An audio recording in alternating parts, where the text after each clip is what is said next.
the more we share this, the better in the world will be, because we're just sharing an idea. And the more each of us here shares, because that's what this is about, sharing. Very true. Very true. So on my own channel, I put the title I have given you. Oh, the queen of testing. Yeah. I changed it a little bit today. I put the tracking queen. I love that. Yeah. It's funny, Nelson, because I'm going to get blood work and DEXA scans tomorrow. So okay. Well, I got my CAC-CT angiogram last week. Oh, you did it? Wow. Yeah, the results? Sort of. Okay.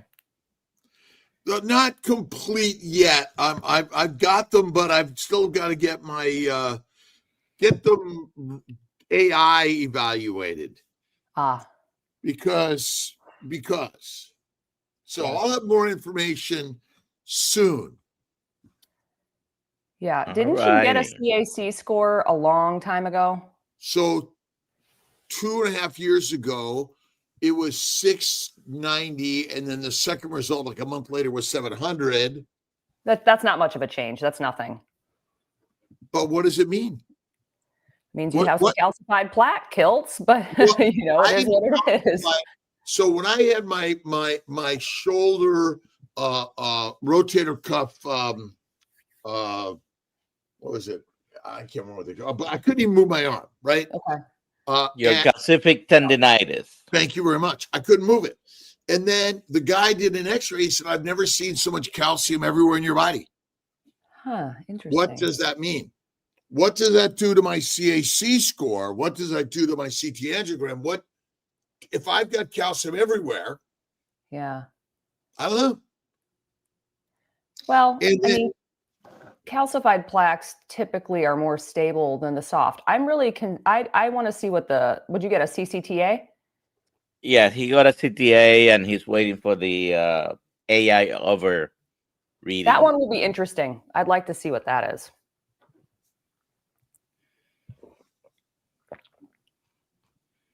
I've got I let me see if it's interesting. But I'm waiting to get a little more information before I reveal. We'll have a Kiltz reveal. I think that's smart. Kiltz reveal. I love it. We're all going to die, and we're going to die as something. And when and how we die, have we been able to predict when and how someone's going to die in modern medicine? No.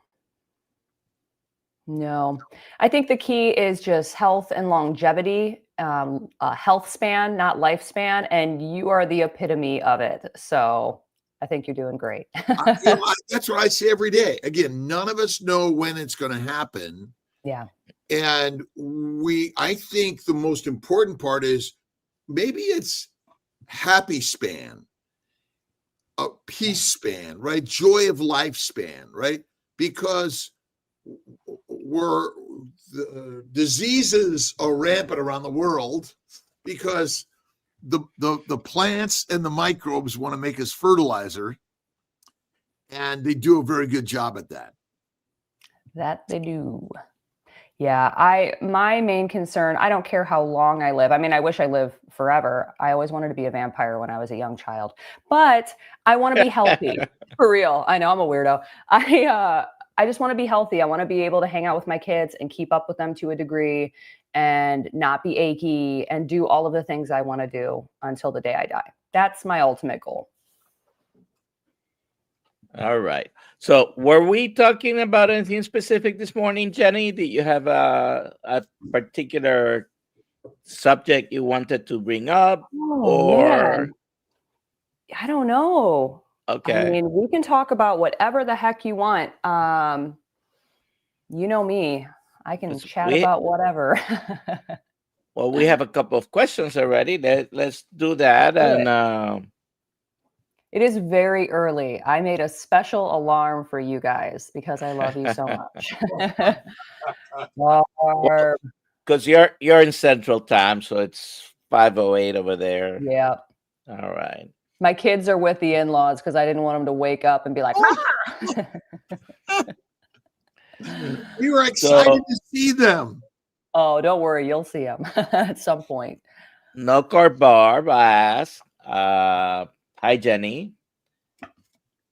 It's so great to see you here. What is the one test? See, they know you because of your testing. Yes. The one test that you would run for your data experiment if it were less expensive, more accessible. So that, Yeah. I guess, which one would you prefer?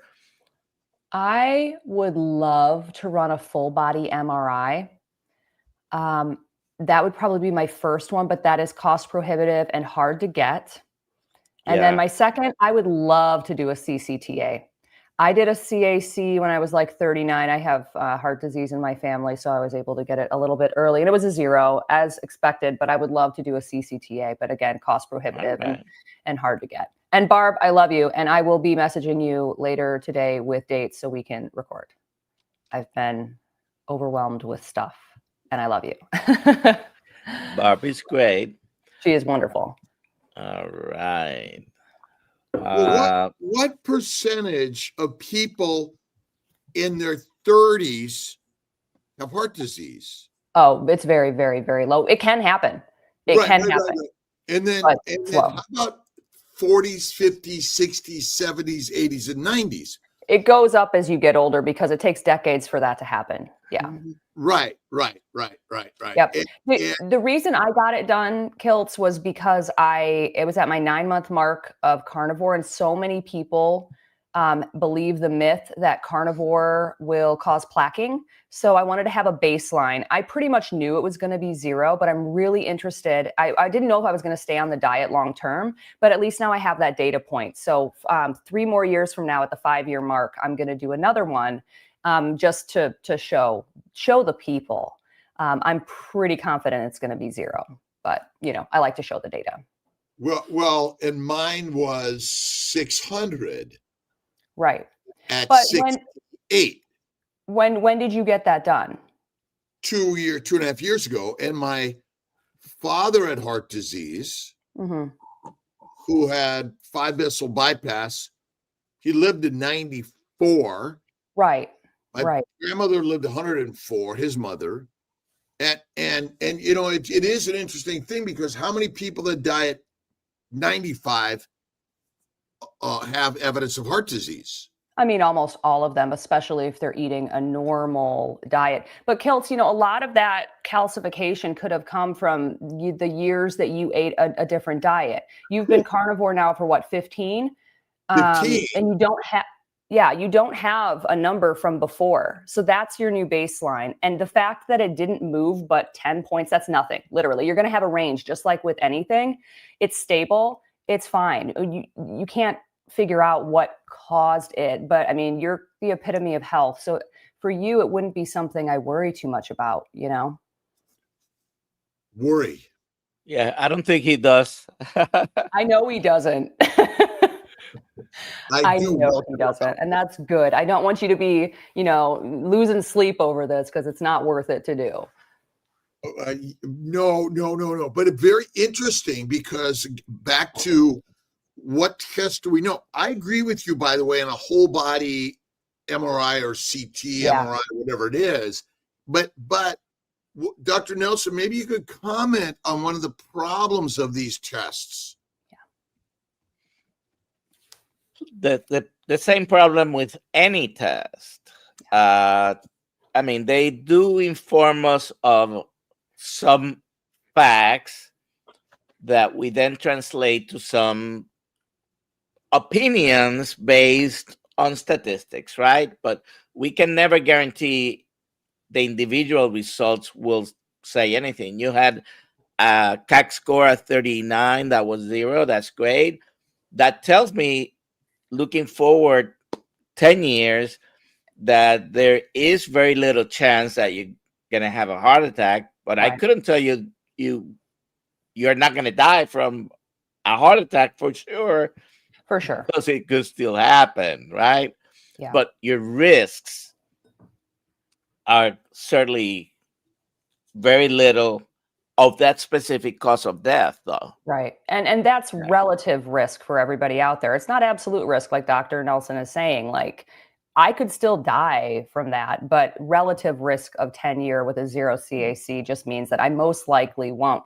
And the thing I like about, I agree with you. Testing, it can only tell you so much. And I feel like sometimes people can get a little dogmatic about it, and then they just want to address the test. And I really think like you should address the person, the symptoms. Are you experiencing any symptoms? That's the important part. Tests can give you some data, but you also have to look at the qualitative, what's going on with you? How are you feeling? And for Kiltz, he's feeling great, So for him testing, I know he's not really super into testing, and that's okay. He's very healthy. So it is what it is. Like for me, for thyroid stuff, I have fatigue symptoms, and that's my main symptom. So I'm not treating my thyroid panel. I'm treating the fatigue. Wait a minute. You have 2 children under. They're going to be 4 in November. Okay, under 5. And Well, a husband. Still under 4. Yeah, Right. I know. 2 children under 4, a husband, and a very vibrant lifestyle that makes me take about 5 naps a day. Yes, but you can do those little micro naps. I can't do that, Kiltz. You cannot. You're not allowed to. can't. You're a mother. Well, yeah, and I will agree with you on that. Yeah, I've got a lot of stuff going on, but this is different. This is not normal fatigue because I haven't had it my whole life. Like I didn't have it when the kids were really little. My Hashimoto's started around, oh God, I don't know. The boys were like 18 months old or something. But I will say that I've been doing some things and I am feeling a lot better. My fatigue has improved. I'm at like 70% energy most days, as before I was at like 20. So I'm figuring out some stuff finally. So you say you're feeling better, though. You may still have some starting to feel better of those symptoms. So you're ready for the next pregnancy, right? You're so funny. Yeah. So me and Goran are discussing having another child. We just talked about it yesterday, actually. Like, we kind of do these check-ins. Shut up. No, I'm just like, hey, how are you feeling about it? Do you still want to do this? Blah, blah, blah, blah, blah. And he's like, yeah, I'm feeling about the same. And I'm like, yeah, me too. So if we decide to do it, we're going to probably get started trying in like November. I'm 41. He's 50. I've never had a hard time getting pregnant, so I don't think that'll be an issue. But thankfully, there's so many people out there that do have an issue with that. So yeah, we'll see. We'll see. It'd be nice to have a little baby. They're so cute. I there's nothing more. I went and saw Julio, and on I don't know what day it is. Saturday. Today is Monday. Oh, you saw him on Saturday. It was Saturday, yeah. Saturday. Oh my God. He is just like the cutest kid in the universe. Of course. Of course. He not be. How old is he now? He's now 7 months. Oh, and I just, he just so much fun. We went to the toy store. He had a great time. Obviously, we had a great time. He just wanted to be held. He just touches stuff. He's like, meh, yeah. Yeah, no. He just 7 months is so good. They're at the point where they're not like rolling too much yet, and you're not scared they're just going to die. You can just lay them somewhere and they're fine. I love that age. They sleep, eat, and poop. That's it. And I hadn't seen him in like hard. 2 months, 3 months almost. Well, you've been traveling a lot. Well, he's been in Europe, Italy for a month, and then they came back because his dad's from Italy.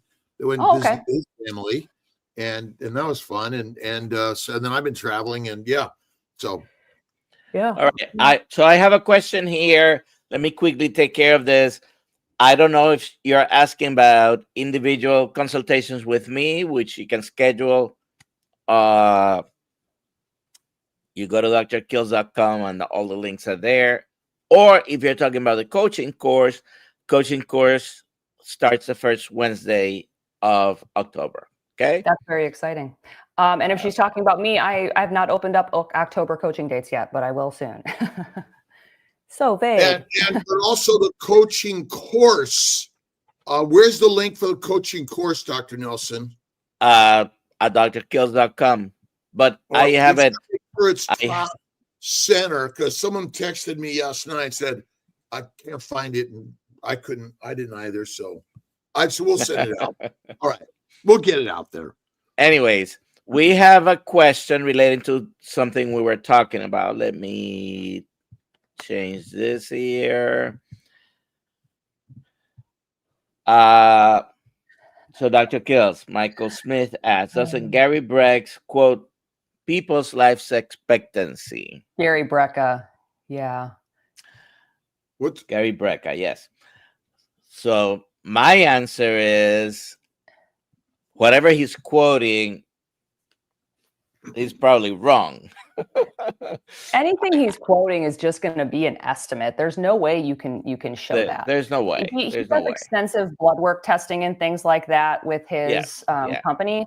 He's really big into like red light and cold plunge and all that kind of stuff. All the biohacks, yes. Yeah, but there's only so far you can take that. So anyone that's trusting that, I think, don't.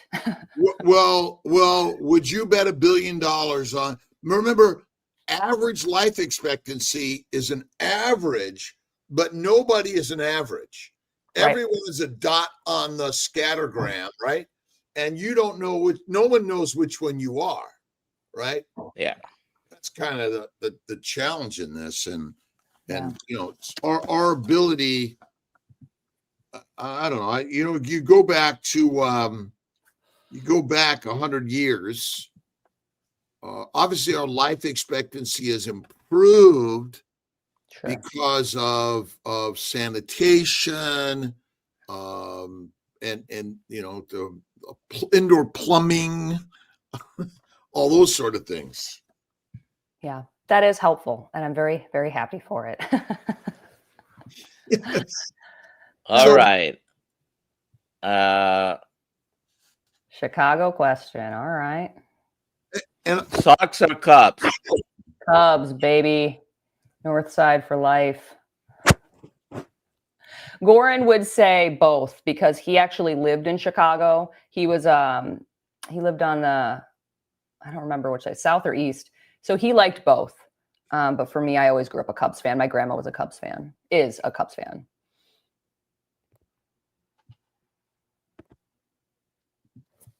I like the Cubbies. I was rooting for them that year. They didn't get the championship. Yeah.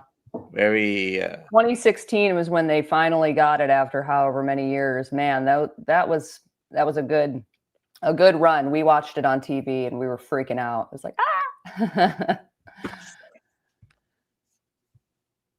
All right. So we have a couple of questions here. Go ahead, Dr. Kiltz. You were going to say something. I was. Let's see. So one of the other problems with testing, they usually leads to another test or treatment, which has its own risk and complications. Sure. So that's always one thing that we have to recognize in medicine.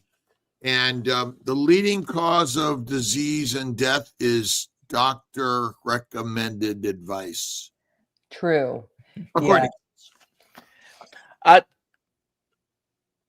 Regarding testing, and very often we have to ask ourselves, is that test going to help us in something? And very often when we talk about, for example, preventive screenings, most preventive screening tests at the end of the day may not have a great impact on all-cause mortality at a public health level. In other words, might not make a difference,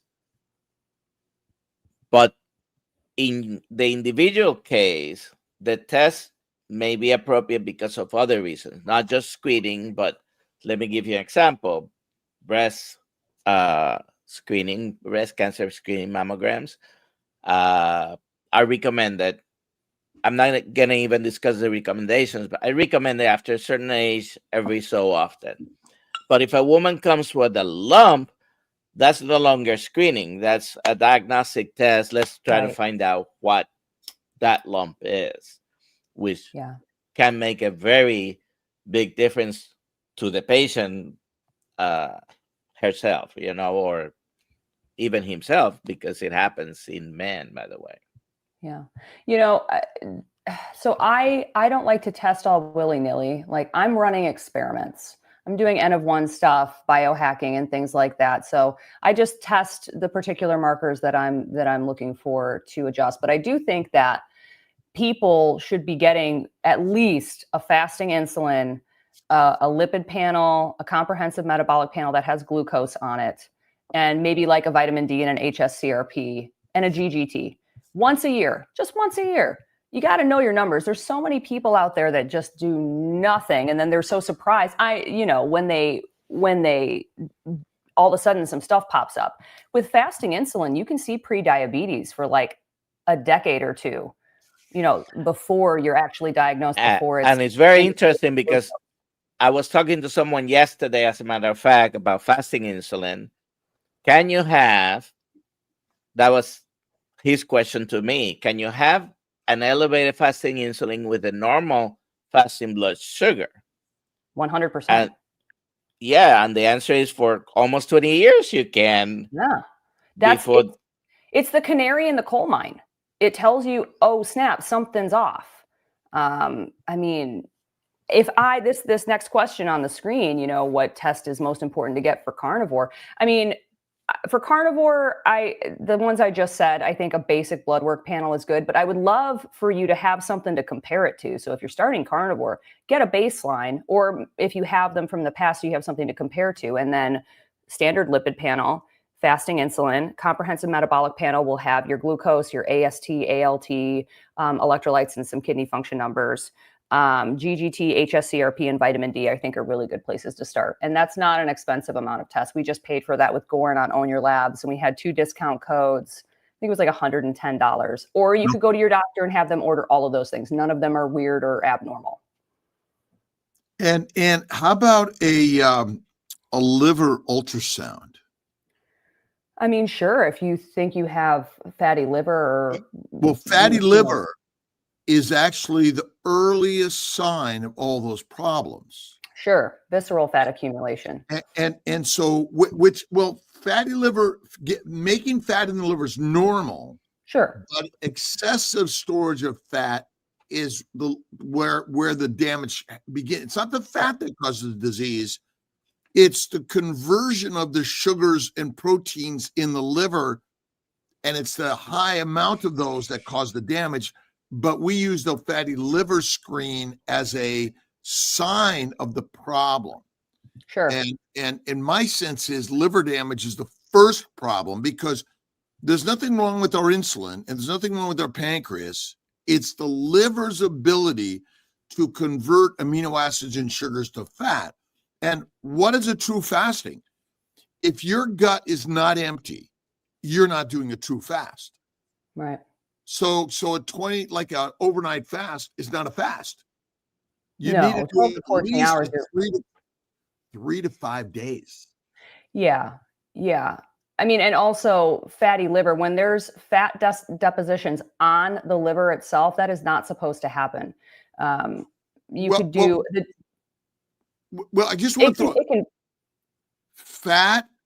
The liver's job is to make fat. Right. And so you look at having fat on your body is normal, but the problem is that we eat 3 to 6 meals a day, 24/7, 365, the day you're born, the day you die. I mean, how many people do you know eat no food for 2 to 3 days on a regular basis? I mean, not normal people. Right. Us, we don't. But we're weirdos, Kiltz. I'm fasting today, by the way. Oh, nice. I fasted also 3 days. Just for today. Nice. You're doing Goran 3 days? When was your last meal? My last meal was noon yesterday. Light. Okay. All right. Me too. I ate yesterday, so I'm doing it at least today. Yeah, and we're just 5 to 7 in October, and 14 to 21 in January. All right, The we one have I found, George I can Good find it enough. Stay fast. George Good enough has a question for you, Dr. Kiltz. When I have inguinal hernia, laparoscopic/mesh repair, what can I expect in the recovery process? Well, I had 2 days of anesthesia, nausea, and vomiting. I've had 3 hernia repairs. One was the left, and then one was the right and the umbilical, and then I had a redo of the right. I did one open, one laparoscopic, and then the last one was open also. And just some local pain and discomfort for a few days. I mean, I had that for a few days, and that was about it. I was up doing most of my normal stuff in a couple of days. So, but I occasionally get a little bit of because the second time on the right, the guy like really laid into the stitches. So I get a little bit occasional, well, it's still there. I got it. And, but it's not moving.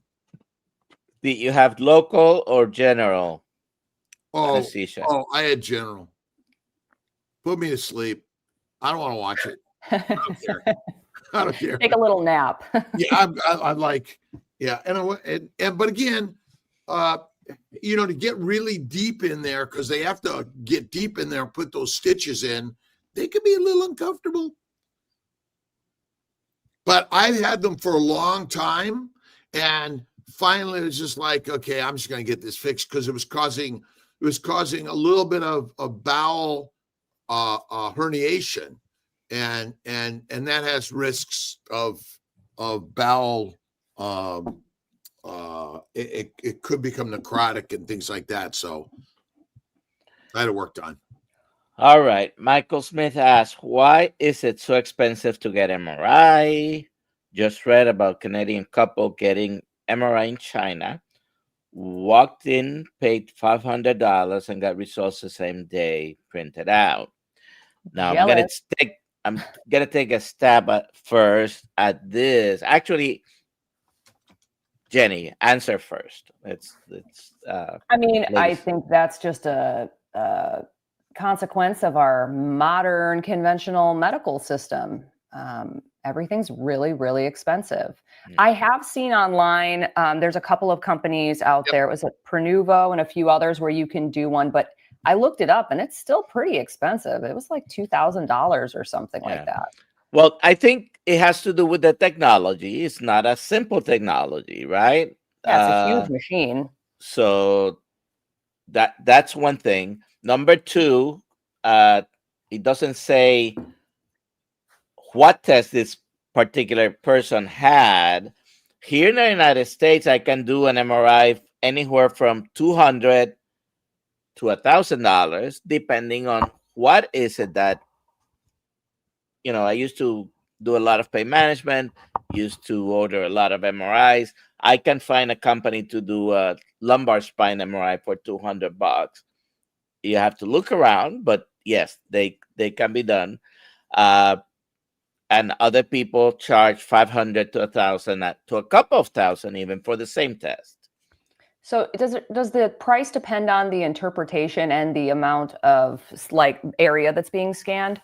No, it really depends on free market coverage, insurance coverage, whether or not you have insurance coverage. They'll be charging the insurance $2,000 for sure. Right. Oh, $10,000. They're not going to get $2,000 from the insurance company, but that's another story. But yeah, it varies. Mostly has to do with competition. I think what Jenny is really focusing on, and you mentioned about own your own labs, really what we're doing here is we want everyone to control their own health care, what they're doing, how they're doing it. And really we should be handing out an MD degree to everyone, right? We should be creating the first 2 years of medical school online for everyone. Yeah. Which everyone should have access. And then the clinical part of it, which really is 99.9% of people can learn this and do it. Maybe Yeah. we can create the Kiltz Health medical school. There you go. It'd probably be much better than a conventional medical school, that's for sure. Won't be funded Well, by big pharma. But again, I agree with what Ginny's doing, and maybe again we'll put on Kiltz Health a link. We already have, I think, a link for Own Your Own Labs, but get your own testing, and Yeah. we'll sign off on all of them. And that's where we want to give power to everyone in all of this. And that's kind of tell us why you're doing this, Ginny. What gets you so inspired to learn this and share all of this? Before you answer, Jenny, one last comment on the MRI. The MRI you were talking about, though, was a specific MRI, basically a body composition. Correct. Basically whole body scan. That one will be probably more expensive because we are having, so that one depends on what you're checking. And when you do a whole body scan, it's more expensive than just a section. Exactly. But yeah. Go ahead and Dr. Kiltz just ask you the question. Yeah. So the reason that I'm doing this, well, the first is curiosity. I am a very curious person. I love reading. I love learning. It's very fascinating to me. I am not a person that's ever bored. There's always something to learn. The second one is education. So when I started the carnivore diet, I was dying to know what it would do to my blood work. And there was nothing out there. There's a ton of stuff now. So I had to learn all of this stuff on my own. And I just, a lot of people, most people, I would argue, don't have time to do the kind of deep research that I'm doing. So I just try to share as much as I can, learn it, no gatekeeping, not behind a paywall or anything like that. Just, watch my videos and you'll hopefully learn something. The third reason is it's fun. I love doing these little N of 1 experiments and biohacking and figuring stuff out. Because when I get the blood work results back or the DEXA scan results, sometimes they're very surprising. They're not what I expected. And that's science. You have a hypothesis, you do the experiment, you get the data, and you have to, what's the result? I always learn something from that too. So it's kind of a trifecta for me. I think you're going to be the first dean of the Kiltz Health medical school system, which basically is giving power to everyone. Yeah. And I think this idea that we should have a link, order this, and this for everyone, and then get a chance to talk to a medical healthcare coach, right? Which I had a really great talk with Nick Norwitz the other day, and Nick, he's not going to do a residency. No. He's just going out to share his advice and ideas and citizen scientists, right? Yep. I think that's the best use of his talent at this point. He has, I think, 2 medical degrees. He is an excellent communicator. I subscribe to his Substack, and those articles do deep dives into the scientific literature, and I always learn something. So yeah, I think that's a good thing. I will say on Own Your Labs, Dave Feldman just rolled out a beta program where you can build a package of tests for people, and it's linked to a QR code. So you could go on and set up, here's some blood work, basic blood work you can get done, build that package, put that QR code on your website. People can just scan it and get that package. And then I think in the future, there will be an option where they can just share their results with a person, with a doctor or something like that. So that's something you could look into if that was something you wanted to do. What's been the most alarming blood work you've had? That's a really good question. My blood work is always really, really good. But I did have some weird results after I was trying to do the Feldman protocol is what it's called. You eat really high fat, really high calorie for 3 days before a standard lipid panel and see what happens. And it's very interesting. All of my results, it definitely worked for me. Your LDL, triglycerides, particle number, all of that stuff drop. Your HDL goes up. Just very interesting stuff. So yeah, that was a bit surprising. Well, why? Why did it happen? Because you're providing an abundance of food to your system, food and fat to your system. So the LDL particles they're not needed as much to supply triglycerides, fatty acids, and things like that. So they can go back to the liver. So that's why all that stuff is fine. Where's VLDL produced? Liver. Where chylomicrons produced? That's food related. In the gut. That's the gut, right? Yeah. So nobody eats high fat. So that means the liver must continually pour out VLDL, which then creates LDL and HDL. Yeah. And so when you eat fat, it goes directly to the lymphatics via chylomicrons. It goes right to the tissue. So you're not making all those things, right? Right.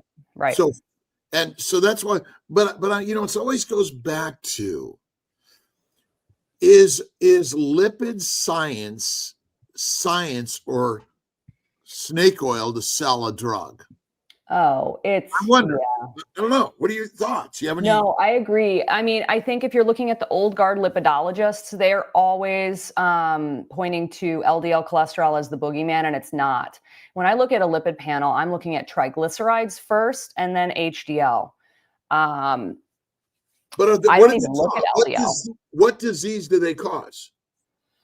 Oh, it doesn't cause, it's not causal in anything. Well, high triglycerides are an issue because that's fat in your blood and you don't want that to be over 100.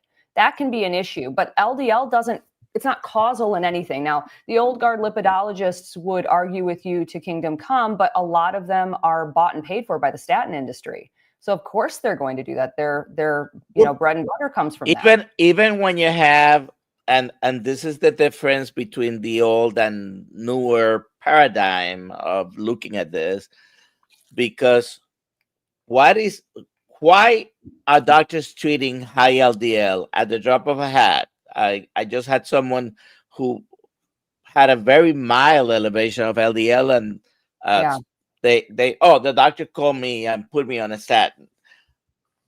They're trying to treat that, and even if they don't rationalize it this way, we're trying to decrease the risk of the atherosclerosis and what that causes, right? The ultimate event of heart attack or stroke, which is caused most of the time, not only by atherosclerosis. So that's the risk we are trying to avoid.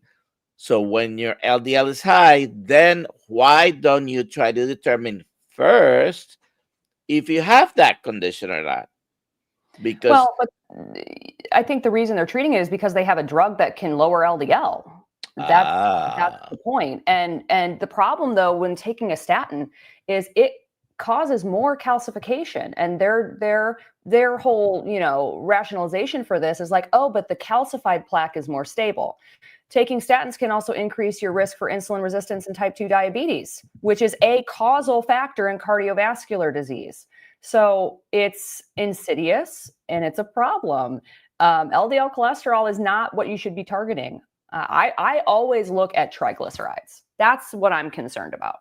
Well, okay. So fat in the blood is normal.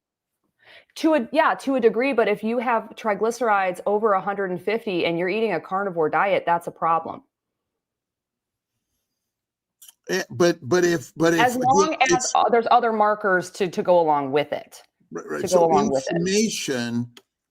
And I mean, what is the purpose of triglycerides? I mean, triglycerides, it's energy. It's energy to your cells. But in an overabundant situation where you also have elevated fasting insulin, elevated fasting glucose, and elevated HSCRP, your GGT is high, your vitamin D is low, your HDL is low, you're not losing weight, and you have a lot of visceral fat. That's lipotoxicity. And at that point, there's specific things you have to do. Well, see, this is an interesting one. Do lipids, are they toxic? Is fat toxic in our body? Not in and of themselves. We have to have them. There's a reason. It's a beautiful system if your body is working correctly. But if you've been eating a standard American diet for decades, your metabolism and your overall metabolic health might be out of whack. What's the leading cause of death in the world besides doctor-directed? Yeah, right. I don't know. Is it cardiovascular disease? Cardiovascular. Yes. Yeah. And number 2 is cancer. Number 3, is doctors. But I guess the question comes: is a carnivore diet increase your lifespan? There's no way to prove that. We don't know that. That's something that we haven't shown. But what do you think is the biggest value of a carnivore diet? Oh man. So, I mean, for the general population, most are insulin resistant or at least on their way. It's beautiful. Carnivore is so effective for leveling out your average glucose levels. You can lower your blood pressure, losing weight, losing visceral adiposity. All of the markers of metabolic disease can improve with a carnivore diet for most people. There's some people that, like my husband, that their metabolism was messed up and they needed to do a little bit something different. But for most people, they see improvements in all of that stuff. My glucose dropped from averages of 100 down to 80 within a month of carnivore. Did you feel better?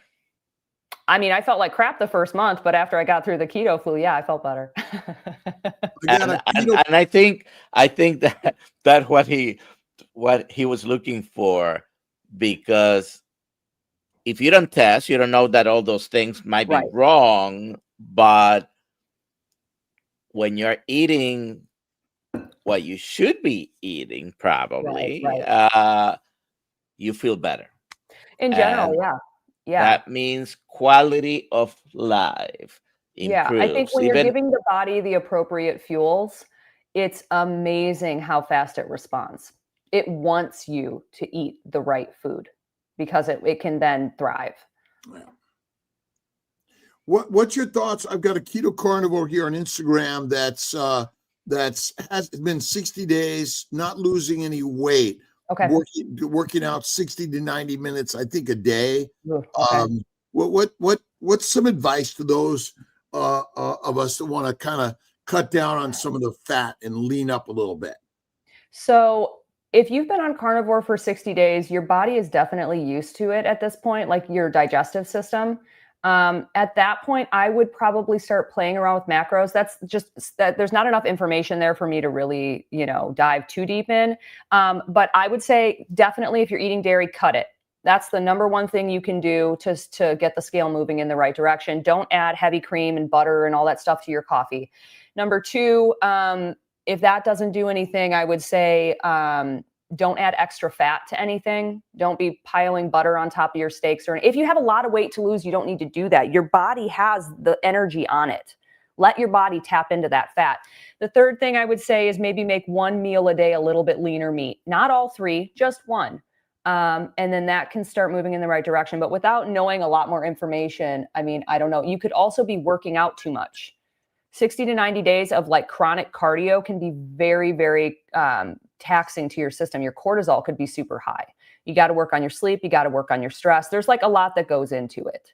So that would be my general answer. One meal a day versus 3 meals a day. And I like the idea of a little leaner meat in the short term, because that fat basically is like your body wants to be fat, not skinny, by the way. Of course. Yeah. That's why it's so hard to lose weight. It's very frustrating biology, but I think OMAD could be helpful. Every time that you're eating, you're going to have an insulin impact. You got to give your body and your digestive system time to rest. So OMAD could be effective, but it's hard to get enough food for a lot of people on OMAD, especially in the beginning. For us, because we've been on carnivore for a long time, we can eat, but after 60 days, that's worth a try for sure. Yeah. All right. Go ahead, Dr. Kiltz. Oh, just another one. Let's see. Back in 2020, average glucose over 180. Keto for nearly 2 years. Carnivore now over 3 months. My estimated glucose is now 105. Great. When can you expect it to less than 100? Well, estimated. That's what they wrote, but I don't know what that means. Okay. So for that question, wow, vast improvement, 180 to 105. That's amazing. And the thing with glucose levels is they don't exist in a vacuum. You need to look at other things that's going on. If you have a 105 fasting glucose and all of your other numbers are wonderful, you feel good, who cares? You're going to have a range of glucose levels. Like for me, I'm anywhere between 80 to like 100 and probably 100 right now in my fasting glucose levels. It just depends on what's going on. Glucose can be impacted by stress, sleep, heat, cold, what you ate, of course, exercise, so many things. So I would say just keep monitoring it if it's something that you're concerned with, or maybe do like Kiltz has on his screen, a continuous glucose monitor. So you can get more patterns instead of just one data point. That can be helpful. I didn't eat for 15 days. My glucose was under 70. It was 45 to 65. My insulin was less than 0.5 whole time. And so, you know, my theory is insulin is a digestive hormone enzyme. Its job is to convert digested glucose, sugars, and amino acids in the liver to fat. You don't eat, your glucose is going to go up. I never saw it above. I was running, walking, weights, working every day. Yeah. And it never went above 70. And I was fine. That's your set point, you know, and it's going to be a little different for everybody when they do a long fast like that. Well, his metabolic health is different. Well, he is very different to someone who's not metabolically healthy. Once you feel the liver. Yeah. I will say, like, my husband is on a 6-day fast right now, and his glucose levels are the same as yours, Kiltz, when you were on that long fast. Okay, metabolically and physiologically and biologically, we're no different. Human beings, every cell I look under a microscope is the same, all right? Right. Our dysfunction is mostly related to the damage from the diet, environment, and lifestyle. Right. So there's not infinite different metabolic. No, of course. There's not. And so I think look up hepatogenous diabetes. Hepatogenous diabetes. Everyone with cirrhosis develops type 2 diabetes. Yeah. But they're skinny. They're not fat. Oh, yeah. There's lots of skinny people with type 2. All right. We have a lot of questions. So can we get to this next one? Jenny, what do your kids typically eat? So they are animal based. They eat meat at every single meal. Max does like some fruit. Harry doesn't really like it. And then they will do some like organic grain if they're over at their grandma's or something like that. For the most part, I would say like 95% of the time, whole real foods. Once in a blue moon, we'll do McDonald's. We'll do some chicken nuggets and French fries. They'll have some pasta or something over at their grandma. Sometimes they have bread. My in-laws are Serbian American, so they have a lot of really good Serbian food. But yeah, lots of milk. They drink sparkling water and regular water. We don't do any kind of juice or anything like that. They're very healthy. They're so tall. It's funny because a lot of kids, they'll be playing on the playground and they're so tall that kids think they're older, but then they start talking and they act like a little kid and they're like, people are confused. It's funny. All right. This is more of a comment than a question. I don't mind walking into a blood clinic and ordering tests, but then reading the results will be good to have somebody that knows. Yeah. That's the kicker. You know, you can get all these tests done, but if you don't know how to interpret them, that's a problem. I have a ton of blood work videos on my channel. I have an entire playlist of all the different tests that I've done and how to read them. Functional medicine ranges, though, not typical reference ranges. You want to be optimal health ranges. So that's what I focus on. All right. Suvi? My blood pressure has always been normal and continues to stay that way, even in my first non-carnivore pregnancy. My midwife says I should start taking baby aspirin at week 20 to prevent BP complications. Dr. Kiltz, that's a question for you. Now, if you don't have any blood pressure problems, preventatively taking aspirin after 20 weeks, does that make if you're healthy, if your inflammation is low and you're carnivore, you shouldn't need to add the aspirin. But I would say in a standard normal diet, adding a baby aspirin may help reduce the risk of pregnancy-induced hypertension, and that and the side effects from that, which could be serious. But we haven't proven that, but many people do, which I think that, again, if you're in a carnivore lifestyle, you don't necessarily need it, but if evidence of significant rise in your blood pressure, that's a good start. Jenny, Chuck asks, do you notice uneven or elevated insulin with starting your days with coffee? So there's really no way you can test insulin exactly. I think you're more referring to glucose levels, which you can. And no, my glucose is really steady and even on a carnivore diet. I also drink decaf coffee, and I don't drink it every day. I've been drinking about once a week now because I'm doing a gut protocol for myself. So no difference. It also depends on what you're putting in the coffee. Are you putting sugar? Are you putting cream? Are you putting butter? Like, what are you doing? But no, All nothing right. black decaf, like nothing. Thank you, Ricky Lee, for the super chat. There was no question attached.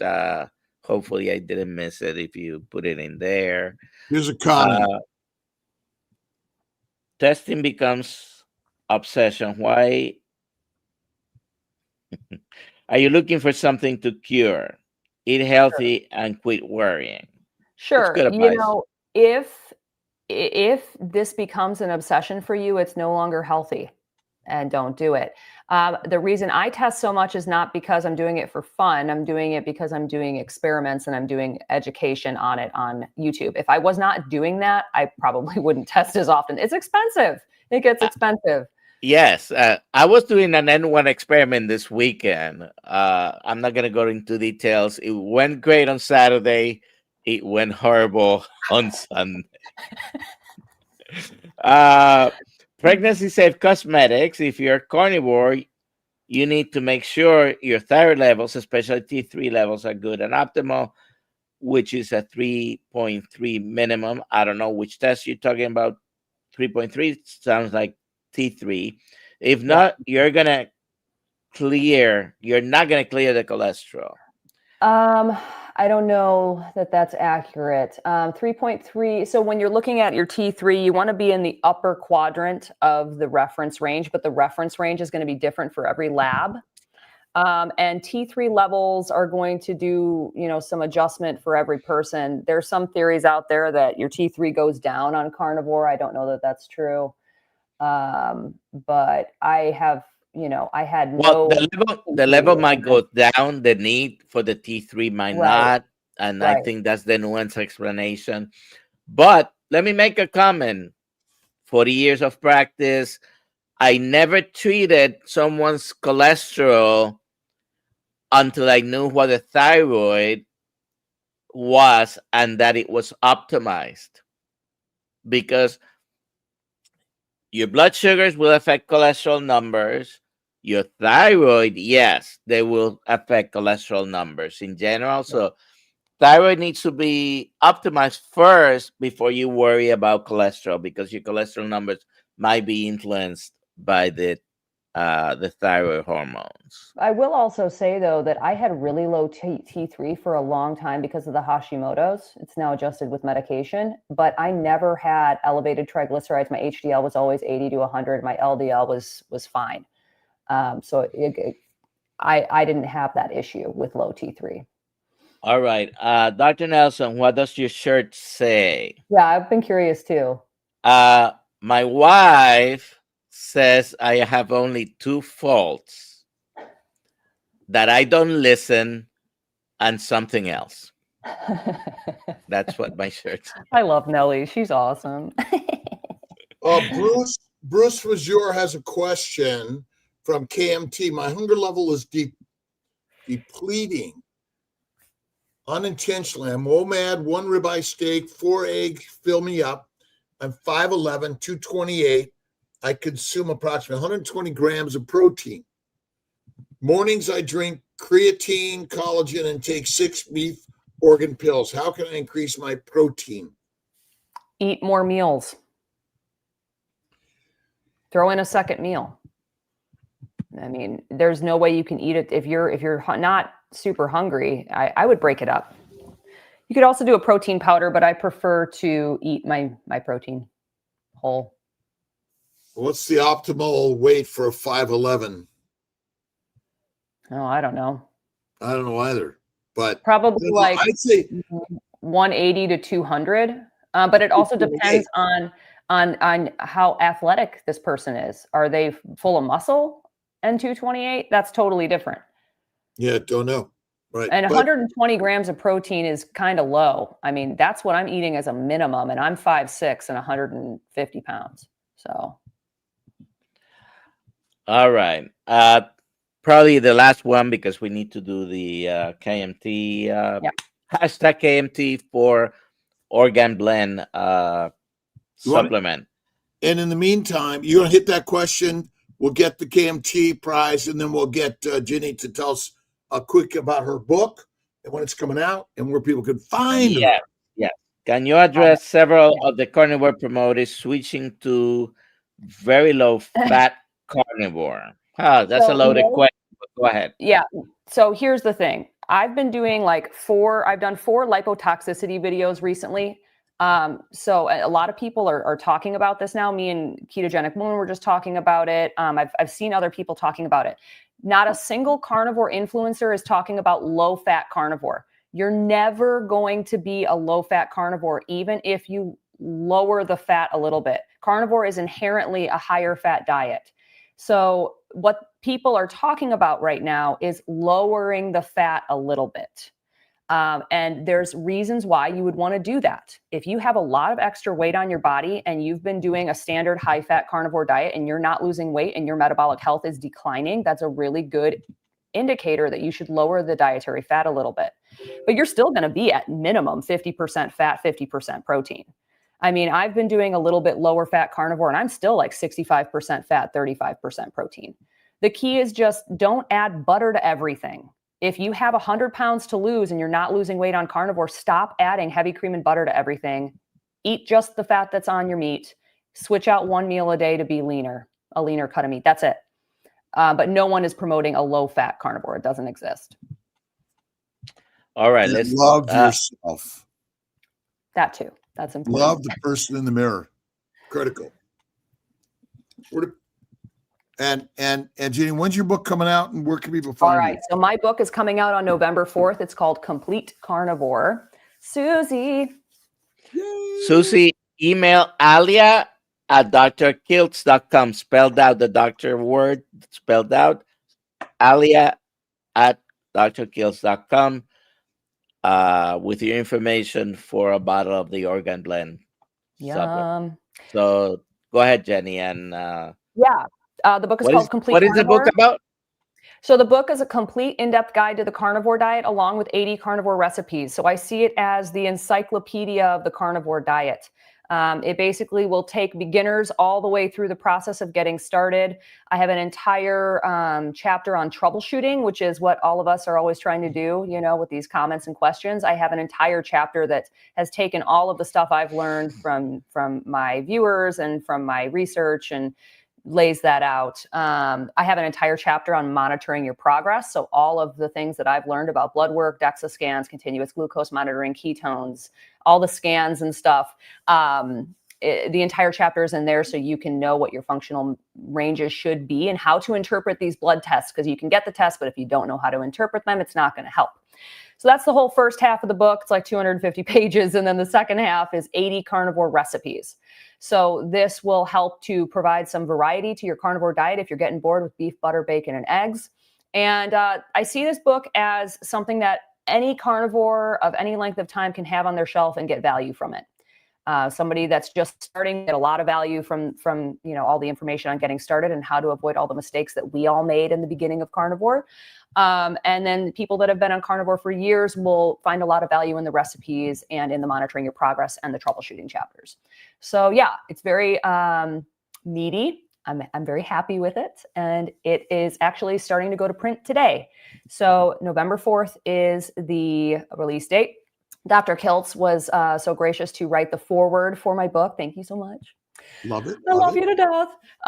And yeah, So excited. I'm going to be doing a book signing and a cooking demo at Hack Your Health in November. So be sure to get your tickets for that so you can hang out with all of us because we're going to be there. Yeah. Yeah. When do we got Bill Knott coming on? Yeah. We got Bill Knott coming on one of our morning shows. We got to get Bill on. He's going to be a Hack Your Health also, by the way. And good. I want to meet him. I haven't met him in person yet. We're all excited about it. So, Bill, we look forward to getting you on the show here soon. And everyone, thank you, Dr. Nelson, always. Jenny Medich, thank you for being such an inspiration for so many of us, helping everyone take control and own their healthcare. And that's what this is about. We're not waiting for the government or anyone else to fix it. Yep. We have to take control and fix our own, guide our own lives in a direction of healthcare. So, yep. If you don't do it for yourself, no one else is going to do it. Nobody. 5 o'clock, 5:30 p.m. Eastern Time, our Zoom call. And who's on?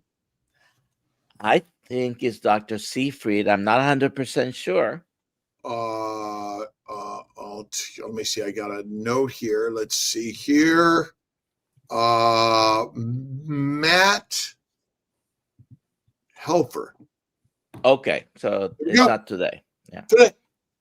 All right. Sanagorian and the kids. I will for sure. Good to talk to you guys. All right, nice talking to you. Bye, Al. Bye. Bye. Bye-bye.